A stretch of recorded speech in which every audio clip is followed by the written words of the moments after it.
From your local election headquarters, here's Fred Childers with This Week in Louisiana Politics. Good Sunday morning to you. I'm Fred Childers. Thanks for joining us for This Week in Louisiana Politics on your local election headquarters. Well, the Louisiana legislature has convened for their third special session of the year. This 2.5-week session will mainly focus on a major tax reform overhaul in hopes to tackle the state's fiscal cliff. In his speech to lawmakers, Governor Landry pitched the plan as a way to make things better for the working class family and to get rid of taxes that drive businesses away.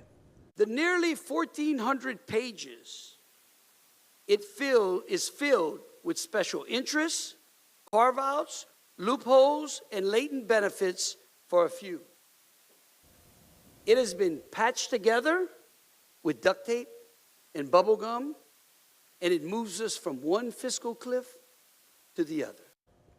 And the first tax reform bill to be presented went before a committee the very next day, which was Thursday. That's where some lawmakers expressed concerns over the cost of these tax reforms. Our Shannon Hecht was there and shares details of the plan. The first portion of the governor's tax reform plan passed out of committee today. That bill would provide an income tax reduction for everyone across the state. But some legislators are concerned on how that lost revenue is going to be made up through sales tax. The individual income tax bill would get rid of the tiered income tax rates and swap it for a 3% tax for everyone making more than $12,500 a year. This move will cost the state $1.3 billion a year. That has to be paid for, which the package lays out a plan to expand the 4.45% sales tax to apply to more goods and services. Let's not have a system where we have to go to Texas or North Carolina in order to get that.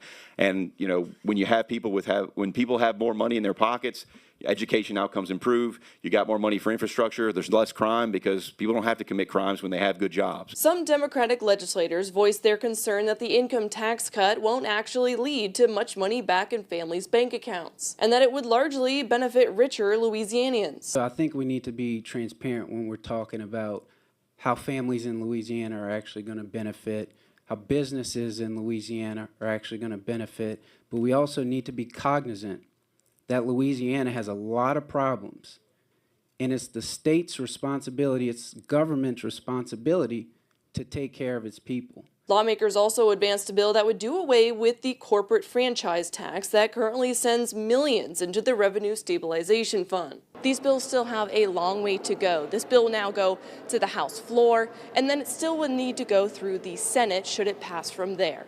At the Capitol for your local election headquarters, I'm Shannon Hecht.